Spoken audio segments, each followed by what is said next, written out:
everyone, this is Ben Joyner, and this video is not very planned because I was kind of interested in thinking about how the idea could evolve, and I thought it might be fun for whoever's listening to kind of ride with me on this. But essentially, there's two things that motivated me to make a video on this particular subject, and I guess we'll title this video, I don't know, Exploring the Search for Popularity. Maybe that's a good title, at least going into this. But so on the one hand, the two things are, on the one hand,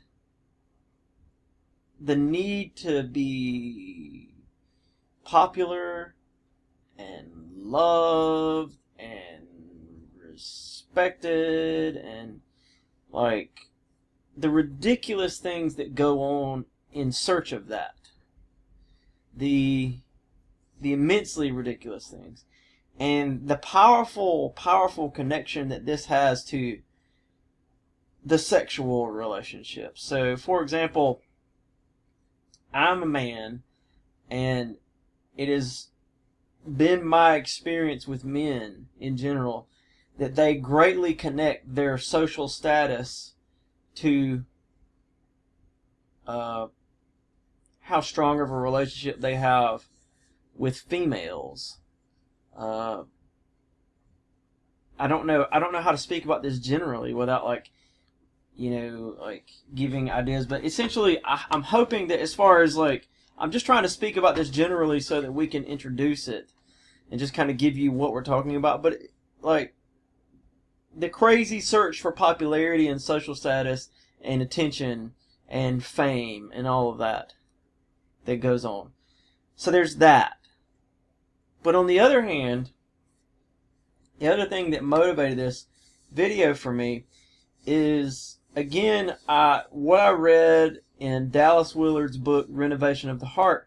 He talked about the idea and the way that the devil uses ideas, and that ideas are often difficult to define, but that's the major way Satan gets you. Ideas that are like powerful in a way that they have a really effective way of getting you to do things, getting you to think things, getting you to believe in things that are often wrong. So I don't just mean a particular fallacy. So like, let's think about this. On the one hand, you can lie, and the devil lies. But on the other hand, you can also reason fallaciously, which means that like you don't lie technically, but you reason your way to, proving something true that isn't actually true. But you don't lie to do it. It's just bad reasoning. So like, for a good example would be like, let's say that you and I play a video game and we verse each other like 10 times, and on the 10th time you beat me and you say, I'm better than you. And I say, why do you say that? And you say, because I beat you. You didn't lie, you just reasoned fallaciously. But nothing you said was untrue. You just only told part of the truth. You've ignored the 9 times that I beat you. Okay. So that's just one example of fallacious reasoning called special pleading fallacy. Another example might be if I asked you, well, are you a communist or are you a fascist? I didn't lie, technically. It's more like bad reasoning.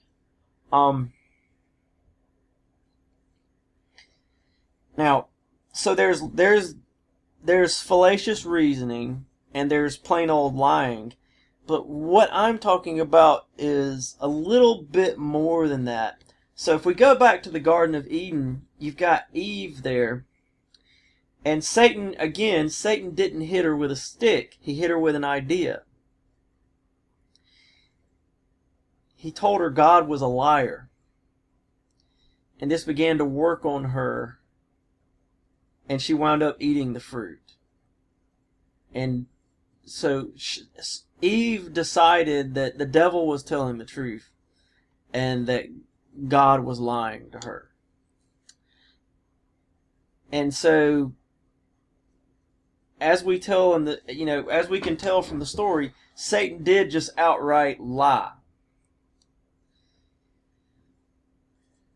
But he also mixed in some fallacious reasoning. So he said that you won't die if you eat the fruit, which that was a lie. That was just a plain old lie. But then he said, God doesn't want you to eat the fruit because then you'll be like him, knowing good from evil. That was actually fallacious reasoning. So, in other words, that was a special pleading fallacy, I think is the best way to put it. In other words, God didn't want them to eat the fruit, and it was because when they eat the fruit, they'll be like him. But doesn't mean that they didn't want them to know good from evil. It's just that, like, that's not how he wanted them to learn that. Okay, so, like, people twist the story of the Garden of Eden to think that, like, well, that's God's anti-knowledge, and he doesn't like for people to gain knowledge and understanding. That is not, that is not God's not anti-knowledge. If you rewind back to the first chapter, you have Adam being commanded by God to learn about the animals in a very simplistic, childish way.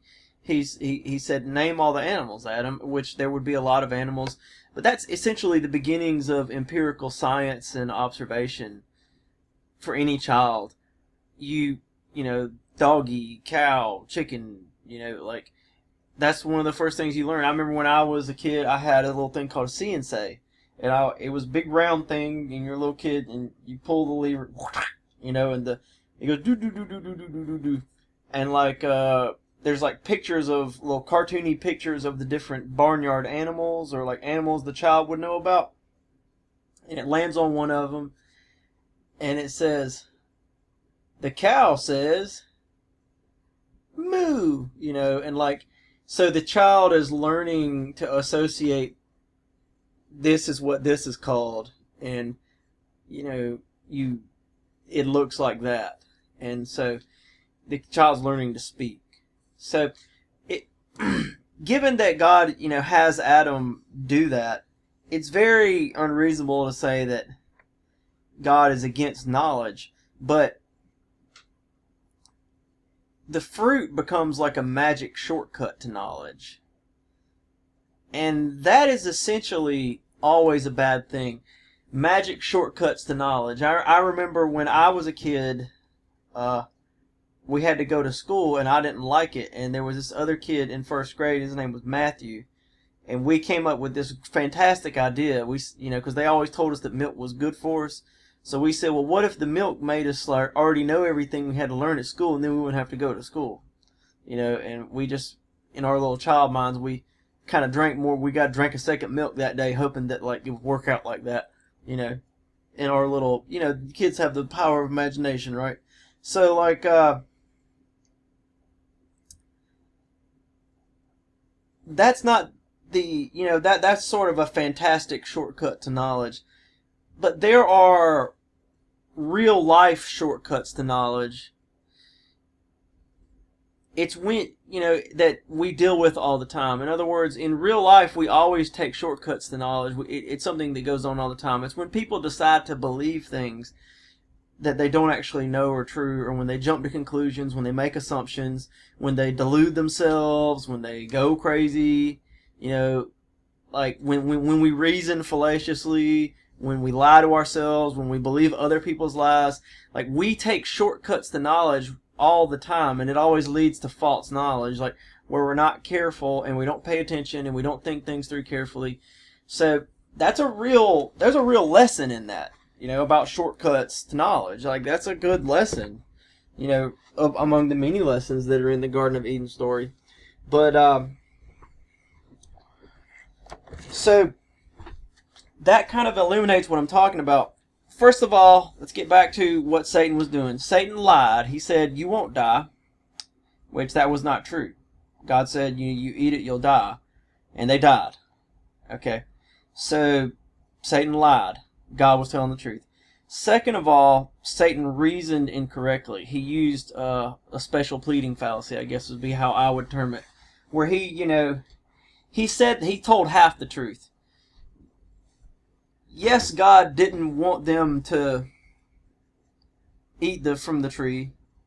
And yes, if they eat from the tree, they'll be like God, but they won't be God. But they'll be more like God than they are now, because they'll know, because the tree did give them knowledge of good and evil that they didn't have before. But they weren't, they were like God in a sense, but, Satan, implied that they would become God. But that wasn't, they became like God, in a sense, but they didn't become God. And now we are all born with like this inherent sense of good and evil. But that's not the way God wanted us to learn things, I guess is the point. So anyway, pressing on.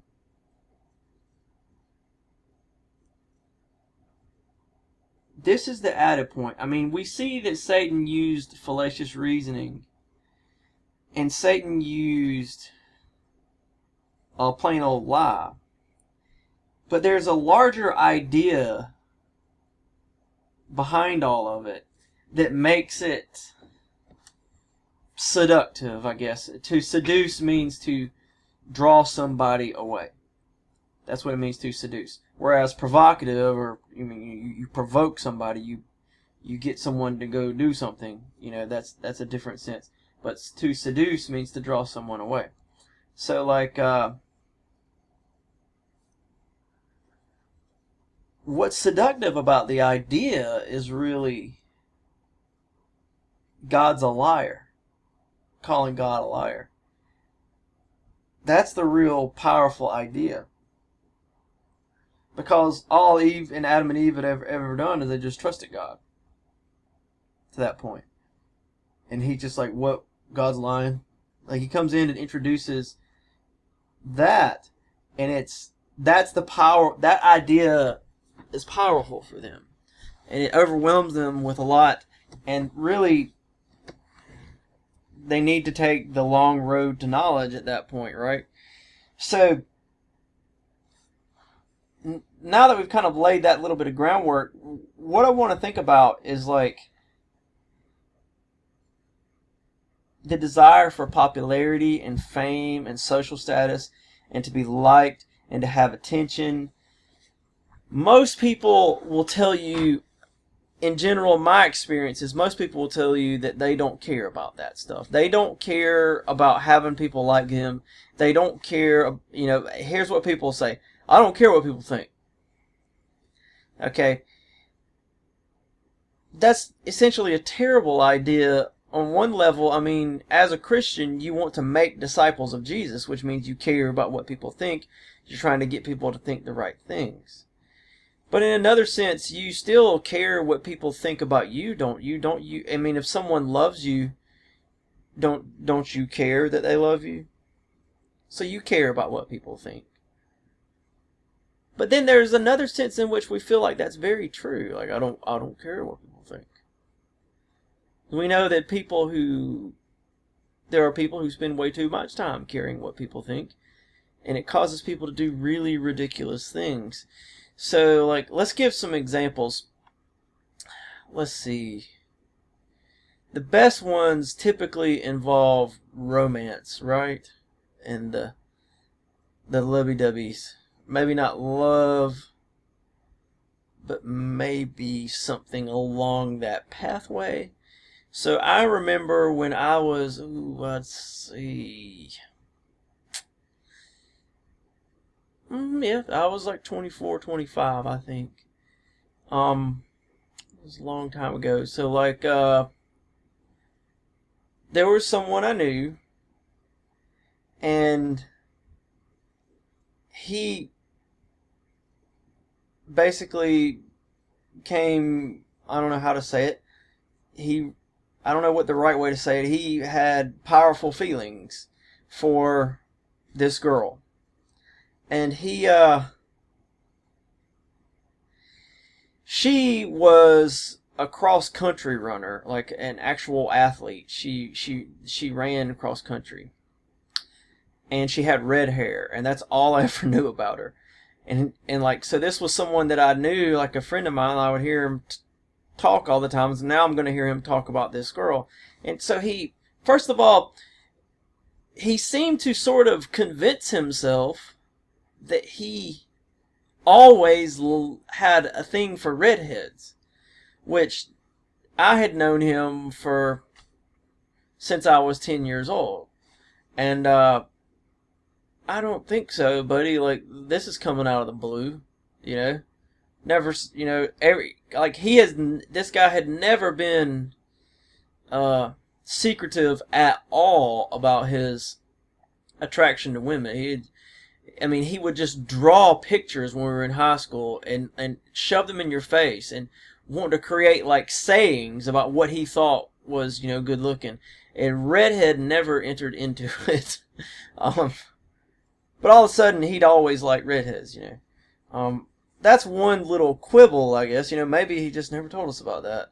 But it was weird. Like, this is one of the weird things I see, at least in my experience with men, is like, they don't just tell girls that, like, they don't just pretend to be things to get girls to like them. They tell themselves they are that thing.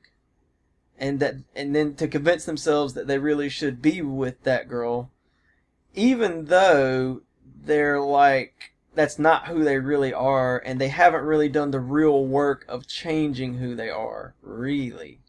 And so it's a constant, like, guys constantly, you know, can't learn the lesson of the Disney movie Aladdin, where, you know, Aladdin gets the magical genie, and so he wants to marry Jasmine, but he believes that she'll only love him if he is a prince, so he uses the genie's magic to become a prince, and she won't love him for who he really is, and so the message of the movie is always, you know, be yourself, instead of you know, who you think people want you to be.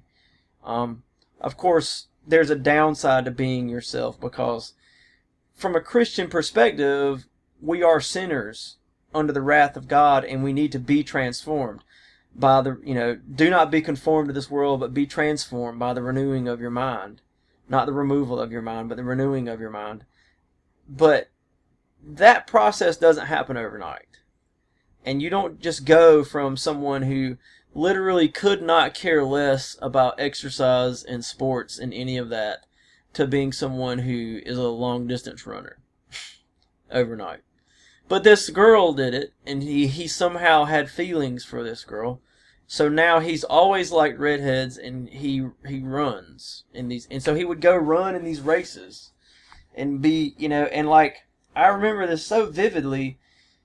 I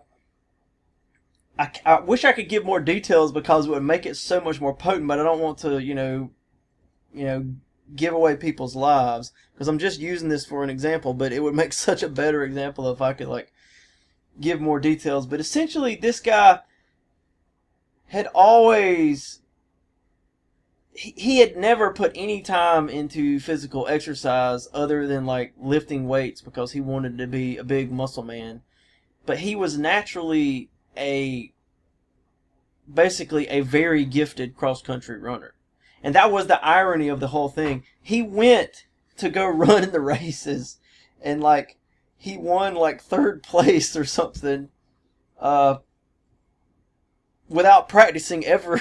You know, he was like really good at it, and that was the irony. And then like, everything he talked about, you know, he would like, you know, you do Bible studies and stuff, you're Christians, you're in church, and like, people use examples. He always want to talk about running and like how that teaches him things about his faith and stuff, and like, and then that was gone. Like, it never happened, because some other girl came along. And now this is who I am. So like, because things didn't work out with that girl. And it wasn't just faking her out, it was faking himself out. And so like, understand that's powerful. Like, that he was really trying to delude himself, you know.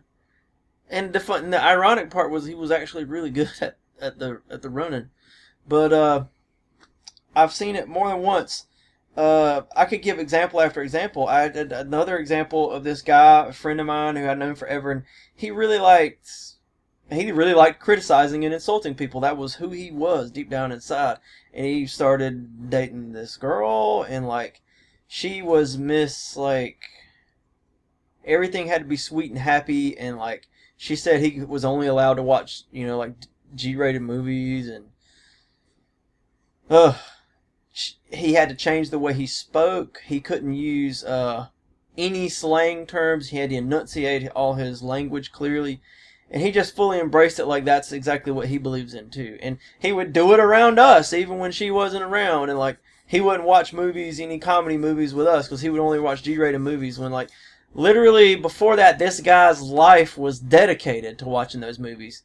He had quit doing other things so he could spend more time watching like everything, including, the dirtiest, most, crazy things. Like, I don't want to give too many examples, but like, all of a sudden, it's like overnight, he pretends that that's not who he is. And you don't change overnight. And that relationship didn't work out, no. I remember how but like, so, and that was actually a few years prior.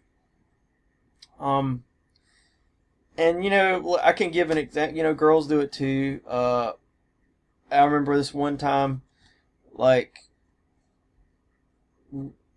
we had a local skate park in my town, and in the early days there was actually a clique of girls that skated there, and there was this one girl who, like, one of the main dudes that skated in the town, she was his girlfriend, and like, they skated, and so like, I remember going to the skate park one time, and there was just like 3 girls there, and then me and this other guy, and like, one of the girls was like young and like our age, and we all skated, and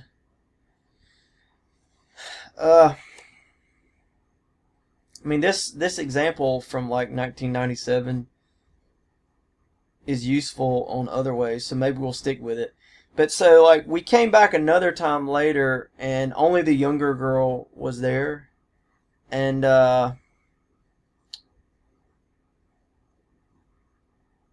she skated with us. That we didn't really. I mean, it was just like, a quick little skate session. There wasn't really like that much, language or words.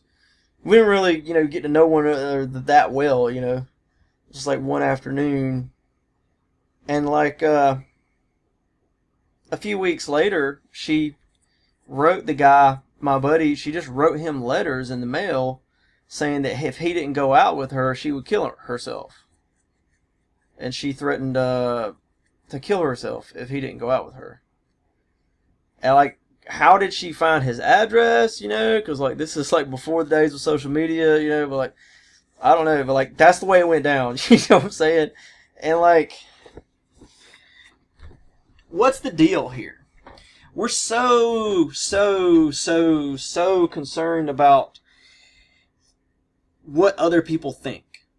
And yet, on the other hand, people boldly and brazenly will tell you that they don't care what other people think, Sometimes you can go too far with not caring what other people think, right? You become a loner, or, if someone's trying to tell you that you're blowing it in your life, I don't care what people think, you won't learn from people. So, let's go back to that example. There's that clique of like 3 girls that skated from 1997, that's 21 years ago. It's a little bit less because it was like the summer. Oh no, it's not less. It's okay. Anyway, so the oldest one dated like one of the main skater. I remember people used to call them the skater gods. The dudes that ripped, As skaters, we might call them the rippers, like the dudes that rip the hardest. And he's a cool guy, like, and they wound up breaking up. But like, at that time, she dated him, and the oldest one, and then there was like 2 other girls, and I hate to say it so blatantly, but like, with girls, it's such a thing, right? The older one was clearly kind of like in charge, because she sort of like seemed like she kind of told the other ones what to do, and you got this feeling like they weren't really doing their own thing. It was kind of like they were following her. And when she broke up with the dude that skated, it seemed like the clique kind of died. But like the how do I say this? Like, she was the one who was the least overweight, and they got more overweight as she went down to like the totem pole of like, I guess, the female pecking order type thing. And like, that didn't have to matter, but it seemed like it mattered to them. It just in the way that maybe it was just all in that, you know, the oldest one's head, but she seemed like she was kind of like bossing them around. And like, I don't know how to explain this. She had certain assets that the other 2 didn't have. And you know, it seemed like a sort of like a female power structure type thing. And she would flaunt it to some degree because she would like skate in a sports bra. And then she broke up with the skater dude, and now she doesn't skate anymore. You know, but like, that's a good lead into what I'm talking about. Like, why did anyone care about who thinks what about who, and who is like in what picking order of awesome, and like who cares? Like, why do we care about that? You know what I mean? So like, why did this like arrangement in this little microcosm of the world ever exist in the first place? Who cares? Like, what difference does it make? Like, in other words, if like people say, what do we need in life? Oh, I need food and water and habitation and sanitation. But you spend very little time worrying about those things, thinking about those things, pursuing those things. And you spend an amazing amount of time and energy on these other largely social things.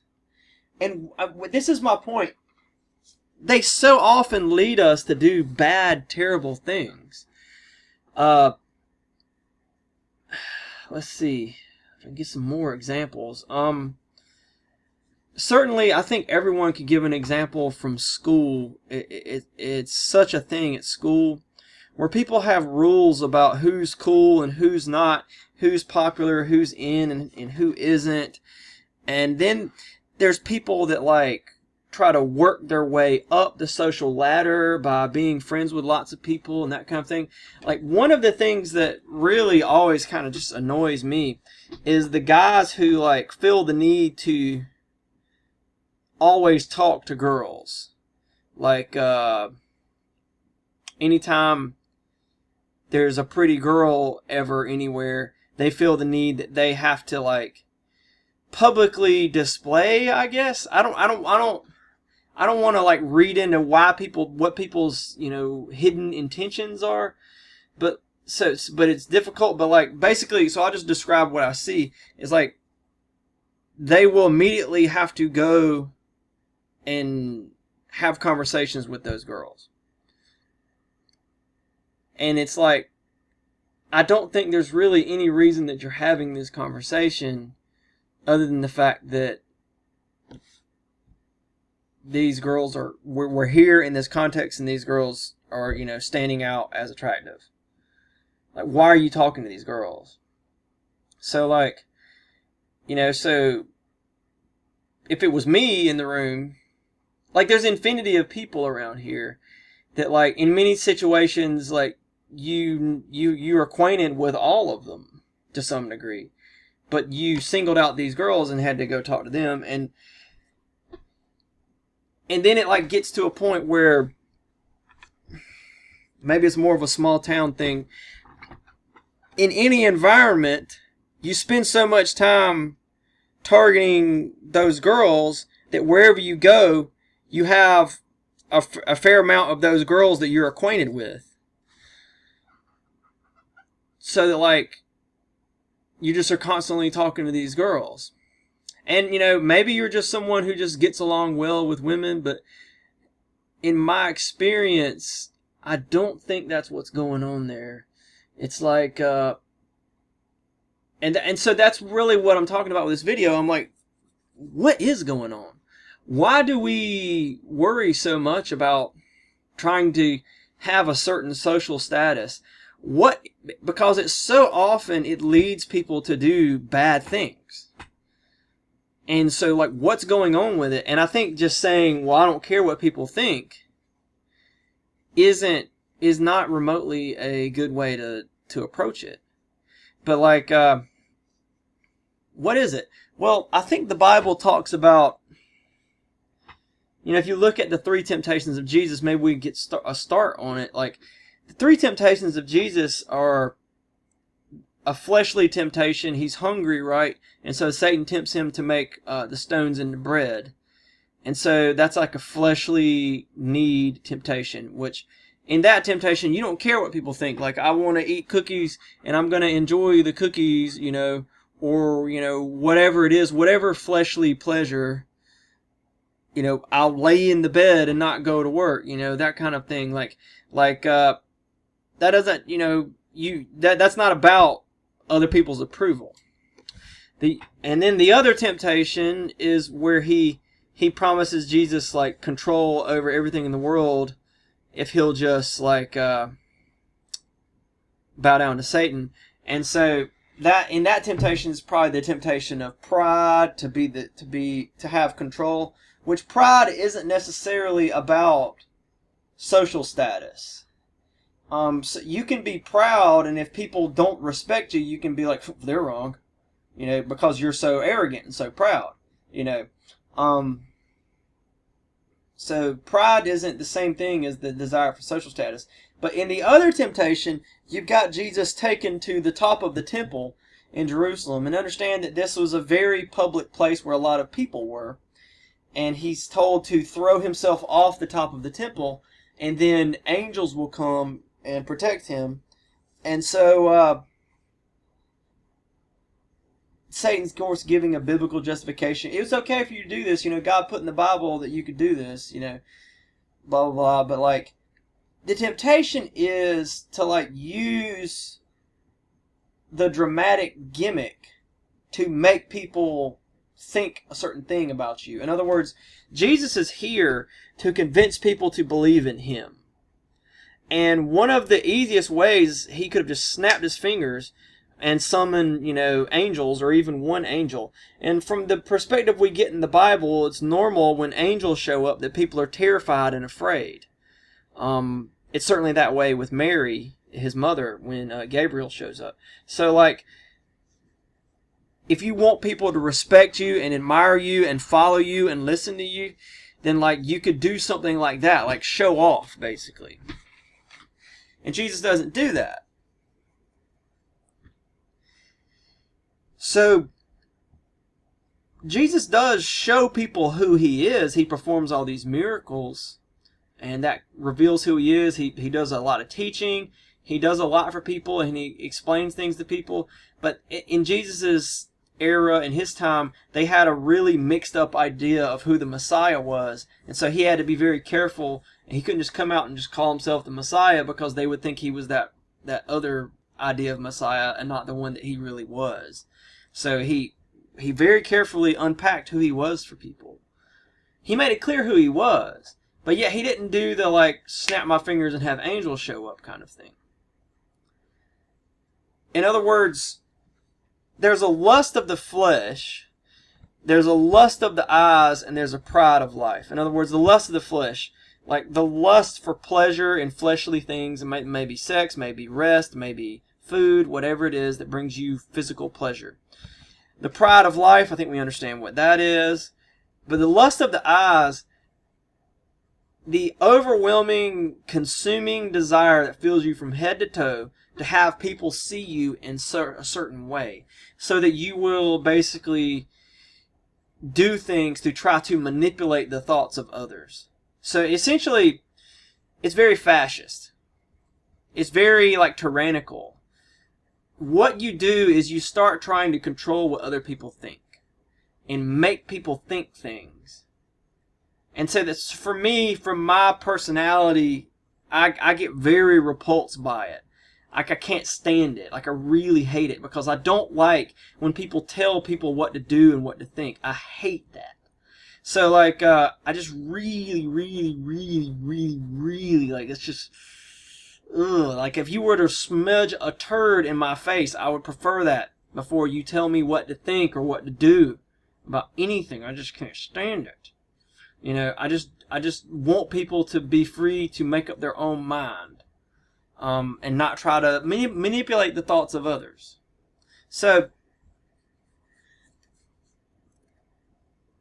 essentially, we use all sorts of gimmicks and tricks and tactics to try to manipulate the thoughts of other people. So we're like fascists, in a way. We're like Nazis. You know, we're tyrannical. Because you're not allowing people to come to their own conclusions. You're deciding what they get to think. That's horrible. That is a satanic idea that you have the right to determine the thoughts of another. That person doesn't have the sacred right to make up to come to their own conclusions. No matter how stupid they are. They have the right to think for themselves, the right to be wrong. I mean, Jesus couldn't have affirmed that more clearly by dying on the cross for us.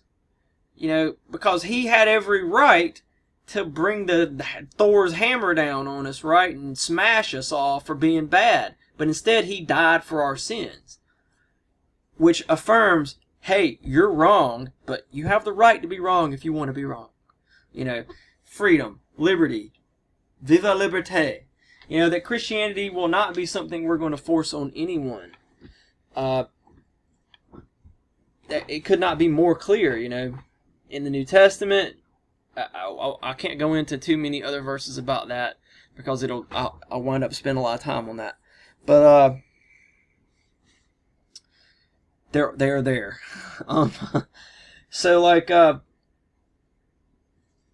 there's that point. I mean, we try to manipulate the thoughts of other people. So, you know, if you think back to the movie Aladdin, that's what Aladdin was trying to do. He's trying to make this girl, Jasmine, love him. He's going to make it happen. As soon as you move from anywhere else into actually trying to make someone think something, you have become the seed of the most horrible thought that has ever entered the world has entered your mind.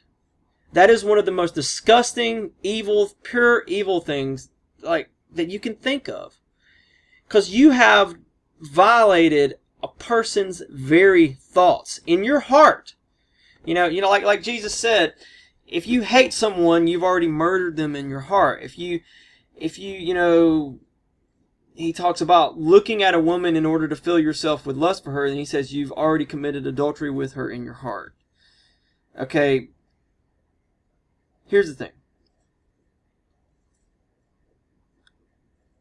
As soon as you decide that you're going to try to control another person's thoughts, that's murderous. Like, that's worse than murder. I mean, like, you're not even, at least if you murder a person, then they're allowed to live, and you just bring they were allowed to be who they want to be while they were alive. But now you're not even going to allow them to live in the first place. It's just so wrong.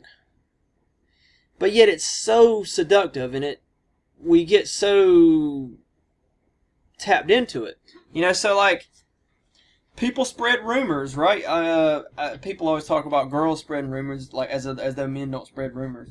But people spread rumors about other people to make other people look bad, so that I guess they can like move up a notch, you know, or however. I mean, there's a million ways you could work that. Maybe you want people to think of you as, you know, the source of information, or maybe you just enjoy manipulating people, or you're afraid that, like, maybe you have some sort of neurotic fear that, like, that person is going to become friends with that person, and it will lead to all sorts of bad things, so I have to tell them lies about that person. Or maybe it's to move up some sort of social ladder, so this person is competition, with me. Typically they see the other person as like a rival. Like, this person could be equivalent to me and surpass me, and everyone will look to this person and pay attention to this person and follow this person, and just have a following. And so they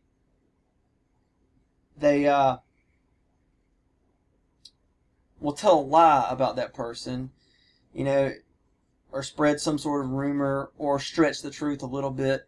I mean, telling lies is an art form in and of itself. What you have to do is you have to make sure the lie is plausible, which means that it's consistent with known facts. And if you can get the person to, it doesn't mean that it doesn't even have to be probably true. It just has to be plausible. And then, like, if you can get a person to believe a bunch of lies about someone, or just believe a bunch of lies, then what you do is you've changed the plausibility structure to now what becomes plausible is now based on a set of facts that you've created. And so the known facts are now all of these lies you've told. And now you can tell a more extreme lie because you've built a new plausibility structure. It's because what was actually a fact has been, replaced with what the facts you made up. So there's that. So people tell lies about their rivals. I'm still like bugged by the need to, like, go talk to the girls. Like, I see it happen so many times with guys who, like, they don't eat. There's no way. Like, if you are already married or dating someone else, why would you do that? And why would it always be the girls? Why would you never talk to males in a similar situation? And you always do it. That's something that has always kind of irked me, because it just strikes me as really fake. So I'll give you another example from a long time ago. There was this guy, and when we were in high school, he didn't really try very hard to get girls, but when we went to college, I think he tried to, like, put everything in high school. People didn't like him because he was always very rude and kind of a jerk. And so I won't go into the high school stuff, but, like, when he went to college, I think he tried to, like, sort of turn over a new leaf. And so in high school, no girl was gonna date this guy because he was known for just being a jerk to, not really to girls, but just to everyone.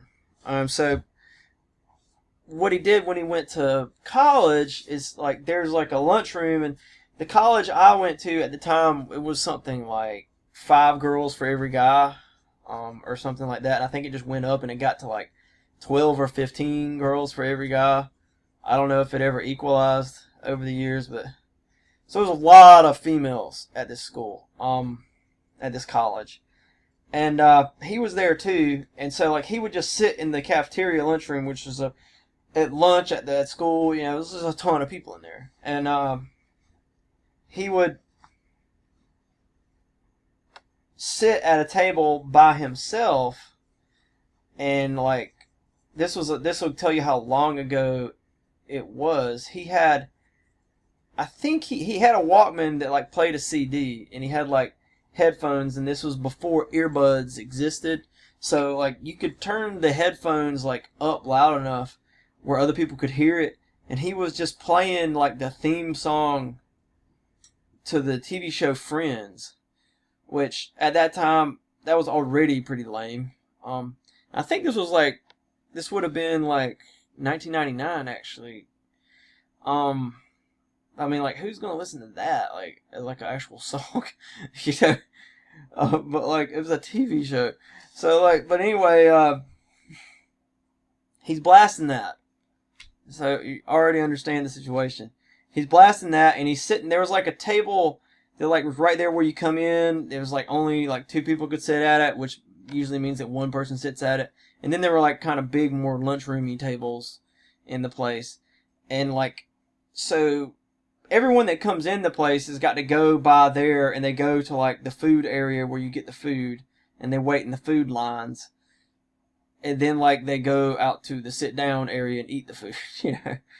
And so like every girl that came, I would say it was insane. It got to the point where I would just go up there and just watch him act the fool, literally. And like I thought he was there, and I was like, hey, there's that guy, you know, that I went to high school with, and I like the first time I was like, hey, I'll talk to him, you know, I have to catch up with him, but like he wouldn't talk to me because he was too busy like yelling at like every girl that walked by, you know. So I guess it's catcalling in a way. He was certainly being rude, and like it got to the point where like I couldn't carry on a conversation with him at all because every girl that came, I would say about 15 feet from him, he would say something to them about as though he knew who they were and as though they hung out the night before or something like that. Which is pretty ridiculous. And then like be offended at them for not, you know, paying enough attention to him and that sort of thing. And I was like, mostly just thinking how glad I was that I'm not a girl, so I don't have to deal with that.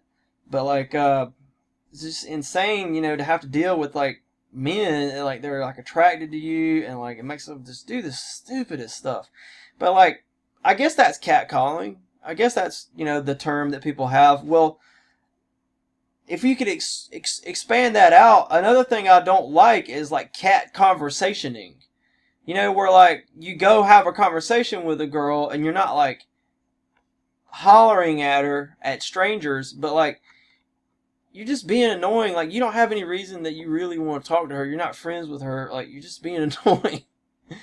You know, and like, and she's got to like, she doesn't want to look unattractive or look like a jerk. So like, she's like, hey, how are you? You know, but like, what is the motivation for that if you're not really friends with that person? If you're not really interested in that person? I mean, if you are friends with this group of girls or that girl or whatever, that's fine, you know, then hang out with them and talk to them. But if it's for any other reason, then it's to improve your social status in the eyes of the world, or make yourself, you know, there, I don't know what it is, and that's really like, there's some sort of strange, like, there's a powerful idea at work, and people are bowing down to it, that I have to have these girls, or these people in general, but oftentimes it's girls, in my life in some way, or else what? That's my thing. Like, what is it that's so important that you would pretend to be friends with people that you aren't really friends with? And that's really what it boils down to, is like, are you really friends with those people? Do you really ever hang out with those people? Or you just barely know them and you're just like paying a lot of attention to them? So like, and essentially the man slut, you know, does that sort of thing, although oftentimes for really, really bad reasons. So like, a slut is, of course, a girl who gives men what they want in hopes of getting what she wants. And men want sex in her body, and so she wants attention. And she thinks that, like, I give him my body, I'll get attention. Whereas, there's a dirty word for this, I'll just say man slut. The man slut uses women's weakness, which is for attention, so he gives women attention to get sex. He thinks, like, so, like, what the slut doesn't do is she doesn't make the man work for the sex. And what the man slut doesn't do is he doesn't make the woman work for the attention. They both give it away on the cheap. This situation always works out bad for the woman, although it can oftentimes be bad for the man. Anyone in the situation who actually falls in love or develops feelings for someone, that's what ruins it all. That's what ruins it all. So like, but you can imagine. So women, want attention and that kind of thing, and they crave it, and they don't make themselves look so good for no reason at all, right? Although there's probably more to it than that. But like, I'll give you an example. Let's say that the guy, his name is Josh, and let's say that the girl, whatever you want to name her, Alexandra Ocasio-Cortez. That's what's on my browser right here. I was like, this is the first thing I saw. We will call her Samantha. All right. So like, and let's say she's waiting in line in a rather boring environment, like the bank. She's at the bank. She's going to deposit money or withdraw money, or make a payment on her loan or some bank thing. And she's in there, and she's like thinking a million things. How does she feel about how her hair looks today? And yada yada yada. And are people paying attention to her? And so this guy comes in, Josh comes in, and like he knows her name is about all he just met her. And he yells across the bank real loud, hey Samantha, it's your boy Josh. What up, girl? Or something like that, and then talks to her a whole lot. Well, but he has no reason to do that. So the way this type of man works is like she starts thinking that like he must really have feelings for me, when in reality he is just utilizing her weakness for attention to get sex from her. It's a sad reality. It goes on all the time. The weird thing is, it doesn't just go on for sex. Like, and so I watch the Joe Rogan podcast, and he says often that like men do 90% of what they do just to get sex. Men wouldn't drive fast cars or like have all these achievements in life if it wasn't for sex. And like the weird part to me with that is like, it's so blatantly untrue. I don't even know why I bother, even considering it. So like, it's for me, that's like, let's say that you were accused of a crime that you did not commit, and then you brought to trial, and the prosecution trots out all this evidence against you, and the evidence really is good evidence, and it makes it likely that you committed the crime. Would you then, at that point, decide that you did commit the crime? No. Like, that would all be, less than meaningless to you. It wouldn't carry any weight at all for you, because you know that you didn't commit the crime. So, like, not only, you wouldn't even feel like, it would be just kind of laughable to even just have the debate. To see the whole debate go down, it would be kind of a joke to you. It would be like, look at these morons debating about me. It would be serious because your life's on the line or something like that, but like, the truth of the matter would be a joke to you. You just know that you didn't do it. So like,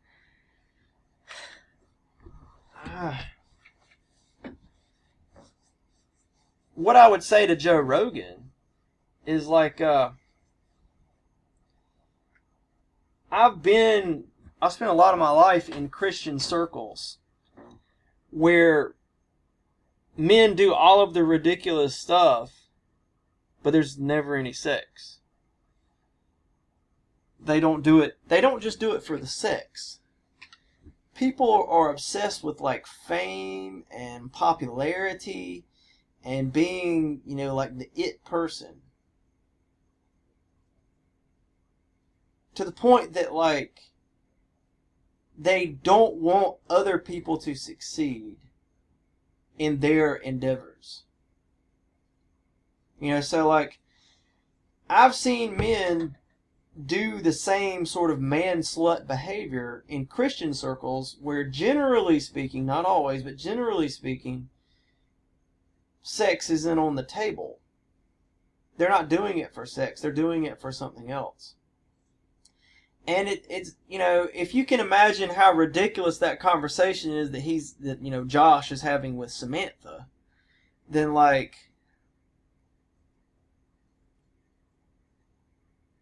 it's the same thing, like I see the same thing when there's guys that do that, just with girls they barely know, and in other situations, like when they go into a public place, they immediately, go pay a whole lot of attention to the girls. Why? Probably because they want the girls to be attracted to them. And if you can convince the girls that, like, you have feelings for them, especially if it's a group of girls so they don't know which one of them it is, then that might get their little gears going in their little head, and they'll work something out, and they'll be imagining wedding pictures by this afternoon. Then you'll feel good about yourself that, like, they were attracted to you. And again, it's that same thing. Make the people think things. Control the thoughts of other people. So, like, I'll give you another example. Kind of moving forward with this. Now, this is something that happened. It was on TV, and I didn't see it. I just had a friend come tell me about it. It was a long time ago. But there was this, like, woman who, I guess when I was in, like, early years of college-ish, she was a country music singer. Her name was Faith Hill. It is Faith Hill. And she was, like, the sexy, hot one that was in the video that everyone saw. And, like, you would go to Burger King, and they would be playing her song. It was called Breathe. And you would immediately think of the video and how she looked in the video. And it was like, she's the one, who would want her, like, she had that vibe about her, and everyone's thinking that, that kind of thing. And, like, she had replaced the one who came before her. I don't know what the deal is with country music, but it always has to, be this ridiculously good-looking, women in the videos. And, like, so, here's my point. She had replaced, like, whoever came before her as the hot one. I think Shania Twain was the one who came before her. And then Faith Hill comes along. And, like, now it's just, like, her video is playing nonstop on the show. And, like, you literally, I remember going to Burger King and hearing it. And literally hearing guys talk to you in conversations with men-to-men conversations about how they think she's hot, that kind of thing. That's when you know it's gotten bad. Okay? It's just a woman on TV, man. Like, but this isn't some random anymore. Something about the song or the way it looks or something, So here she was that. You know what I mean? And then years pass and she's kind of forgotten. How she looks hasn't changed, and the quality of her music hasn't changed. It's kind of all that's still the same. She's just not promoted like she used to be. And along came this other girl named Taylor Swift. And so, like, this is what my friend told me. He said they do these award shows, and, like, they have, like, all of the the nominated people's faces so they can get the reactions. And, like, he said when Taylor Swift got that award and it wasn't Faith Hill, and it was kind of like a passing of the baton, kind of thing, I guess. He said that, like, she was just, like, really angry and upset, and you can see it in her face, and she was like, how dare they kind of thing, And so, who knows what she was going through, but I remember what he said. He said, what a diva. And I was like, well, she was a diva. Right, but he meant it in, like, the other sense, like she was a diva in her head, but not in real life, I guess. And so then, Taylor Swift is now, she's yesterday's news, right? But, like, not back then. And so here's the point, like, why do you have a problem with someone else being successful at what they do? Of course, it raises the question of, like, And the larger question is,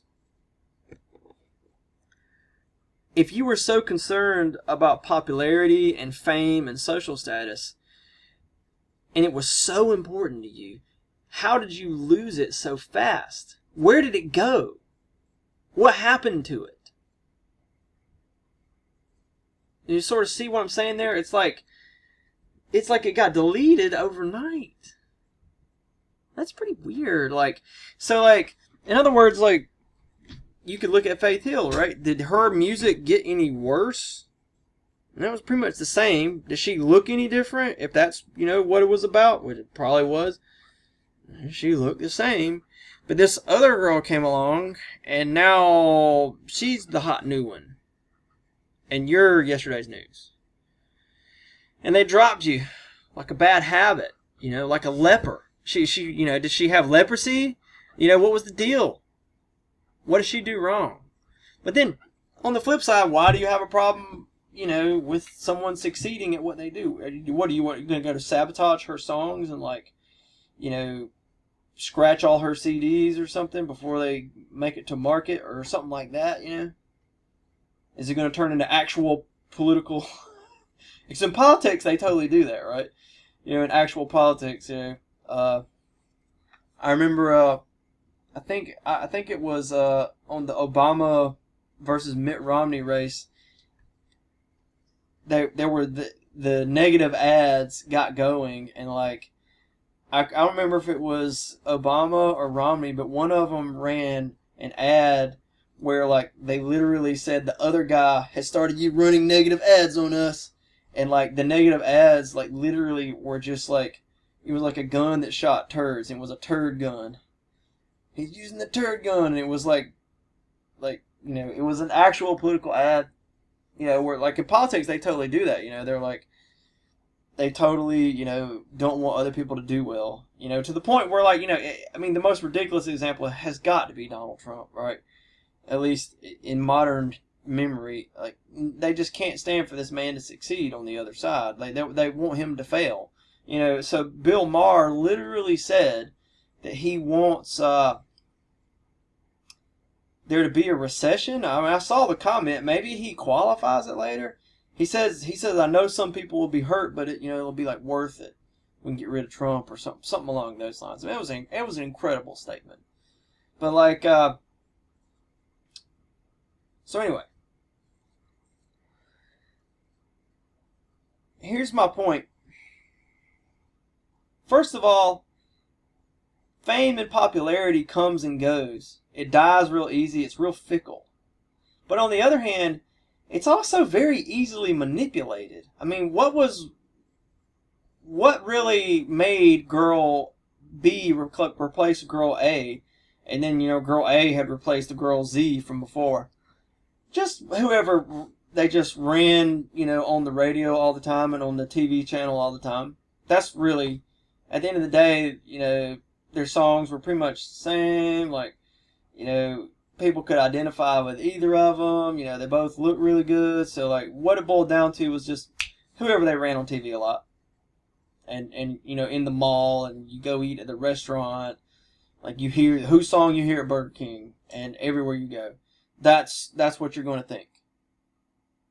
Is the thing. So it's literally just who's ever promoted. Because let's face facts here. These award shows, I mean, they are not exactly, going to give the award to the most talented person, because Joe Fabulous with his indie record, is not getting that award. All right, buddy, you got to be popular, and being popular isn't just a matter of being better than others. It's a matter of being known. You can't be popular if they don't know you exist, and knowing you exist isn't a matter of quality. It's a matter of how promoted you are. So they can just promote you. And there you go. So, public opinion is fickle. It's easily manipulated. And the fact that you can manipulate it should make you wonder why you care about it. I mean, if you're going to try to manipulate the thoughts and feelings and beliefs of others, why do you care what people think? given that you can manipulate what people think. So here's the thing. I'm trying my best to grapple with what this idea is. And here's what I've got. This is what I came up with today. We all want our lives to be meaningful and to matter. And so we all want for our existence to have some sort of meaning. And it can only matter if it matters to somebody. It can't matter for no reason at all, out of nothing. Like, it has to matter to someone. In other words, like, in a short, pithy way, I'll just say, Aristotle defined nothing as what rocks dream about. The rocks aren't going to dream about you. They're not going to be obsessed with you. They're not going to be attracted to you and think you're it and cool and awesome. But somebody will. People will. We all know people will. So I think this desire for social status is rooted in a deep inner need for intimate love. There's a craving we all deeply desire to be loved. To know that someone else truly understands us they know who we are, and they wish well for us, and they care about us. And love's such a powerful concept, right? Because it's like, if you do something wrong, and they love you and want the best for you and want you to overcome it and do better. And if you do something right, they immediately pay attention to it. And everything you do, they constantly pay attention to it and care about it, and it means something to them because you love that person. And we all want that. We all want love. And so we essentially are wanting something that's a very good thing. I mean, the Bible tells us flat out in 1 John, I think, chapter 4, God is love. So you can't call love a bad thing, because then you'd be calling God a bad thing, unless you're, not a Christian.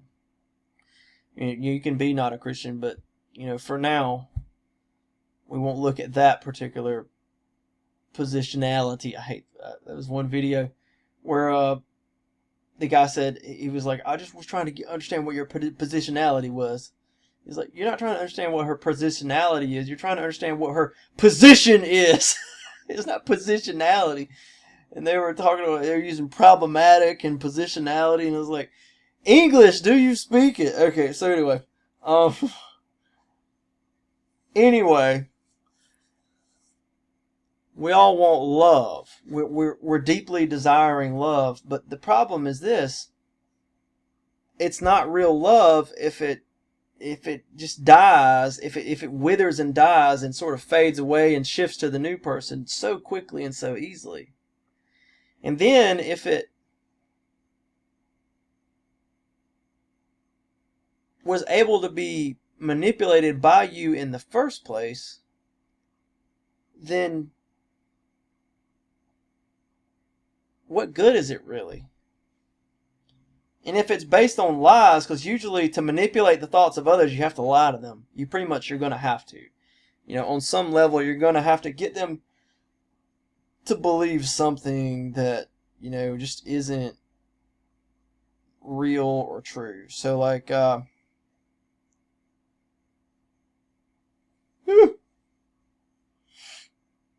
don't know how you can manipulate the thoughts of others. In other words, like, at the very least, you're trying to get people to think things, but you don't want them to know that you're trying to control what they think, because they wouldn't like you then. So, like, at the very least, if you're being manipulative of the thoughts of others, you're trying to make sure that others don't know that you're trying to manipulate their thoughts. One of the problems, and here's the issue. We all want love, and the Bible tells us that God is love. And so there's like a need for God. And so every time you see someone doing something ridiculous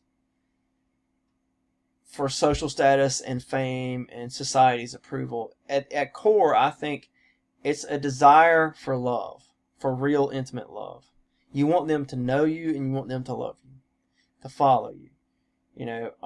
That sort of thing. Maybe you're deluded and arrogant, and if you mix arrogance in with it, then that means you don't want them to ever think you did something wrong and still love you. You want them to just never think you do anything wrong. That would be like mixing it with pride. So there's this intense desire, people want love, and so maybe that's why it always gets this whole thing gets so strongly tied to the opposite sex. I'm sure women do it too, but it feels like most of my examples I think of men doing it, because that's what I see how the men in their in their lives, in my friendships with them where no women are around, when there's a woman in his life, he changes and starts becoming the most ridiculous person who ever walked the face of the earth, because he's trying to convince himself that she loves him. So he will change who he is, or he'll convince himself that he's not who he is, and he is a person that she would love. So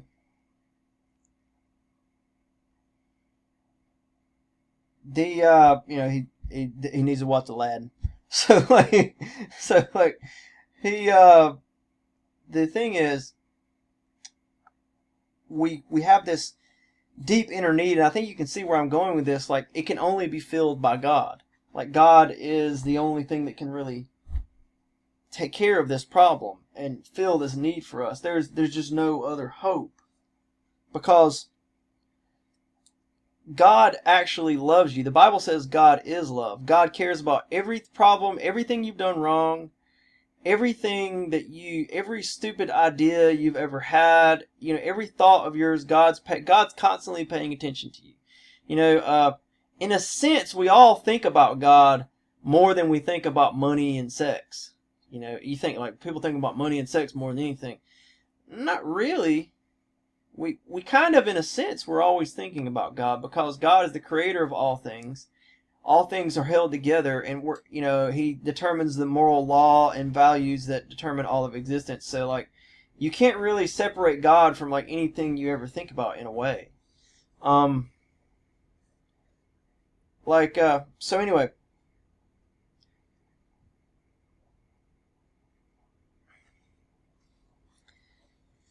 The only way you can fulfill this need really is to have God fill it, is to accept God's love. So it becomes a psychological problem, because I can tell you God loves you, and I know there's a lot of Christians out there who actually believe that Jesus Christ died on the cross for their sins, and they believe they're going to heaven when they die, and that's maybe on some level that's moved them. And I believe that they are going to heaven when they die. And yet, they still will do all these ridiculous things. And still have this insatiable, the inner need for love won't be filled. And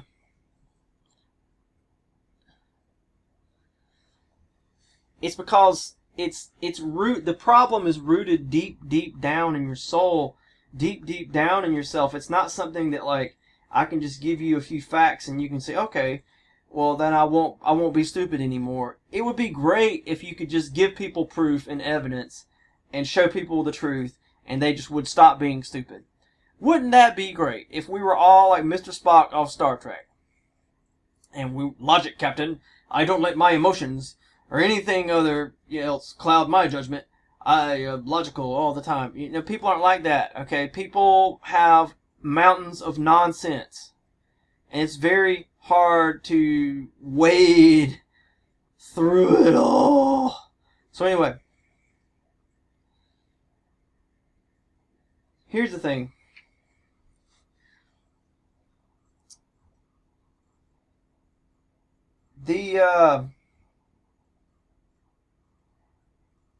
how do you come to accept that in your heart and your soul, where you don't just know it like in your head as an idea, but it's like it's deeper. It redefines who you are deep down inside. God's love. Well, there's a lot of things that can be done, but I think one of the first things that has to be done is you have to start caring more about other people and what you can do for them than what they can do for you. You see, the irony is that you're actually really good cross-country runner. And you come in third without practicing. You spend so much time worrying about what other people can offer you that you don't ever care about what you can offer them. Because what is love really about? It's not about being selfish and greedy. It's about wanting something good for somebody else. To wish, benevolence, goodwill towards others or something like that. I don't know what exactly, but benevolence, that charity, kindness, faithfulness, that that you want the best for that person, just for them, not because it benefits you in any way, but just for them. And that's not necessarily going to mean that you will always do what they want. And so, if you're going to spend all your time being obsessed with popularity and social status and fame, the irony is that at core you just want love. But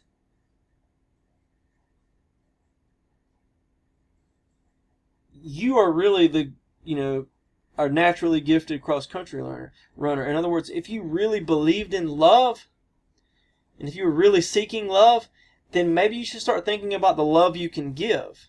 If you really believed in love, then no one can stop you from loving other people. Love is not something that people have to give you. If you really connect with God, you realize that God is love. Love is always there. Love can't be destroyed. It's not something that someone can take away or delete. That can't happen.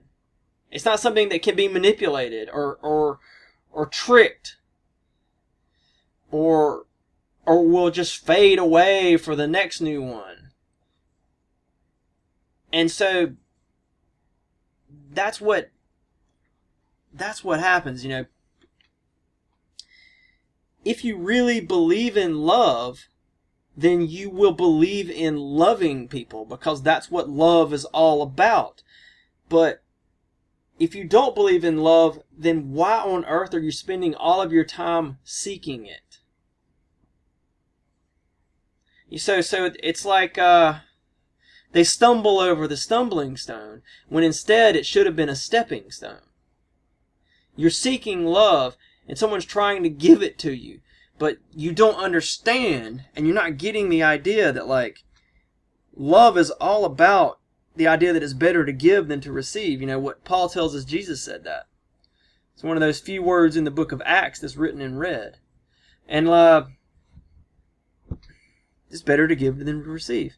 They're my job is not to be loved. That's other people's responsibility. My responsibility, and what I'm in control of, is whether or not I love someone else. And if you really make the connection of what I'm talking about, that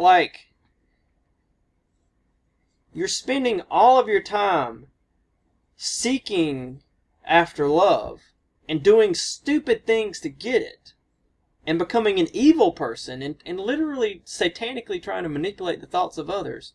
Why are you doing all of that? Because you think love is a good thing and a valuable thing and the most important thing and worth sacrificing everything for. You see the irony of what I'm talking about here? You literally came in third in the race without ever practicing.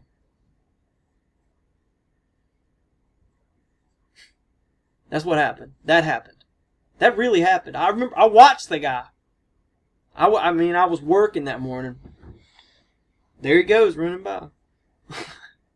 So, like, you do all of this terrible, evil stuff. You try to manipulate other people's thoughts. Why? Because you think love is a good thing, and the most important thing, and worth sacrificing everything for. But if you really believe that love is a good thing, then it would be good to love. See, that's the stumbling zone. Like literally, you're tripping over the thing that you should be building your house on. It's like there's the best opportunity in your life is spitting on your shoes and you don't even recognize it. Like, literally, it's spitting on your shoes and you don't recognize it. Love is not something that you get. It's something that you give. It's always something that's given. It's not something, in other words, like, you can't earn someone's love.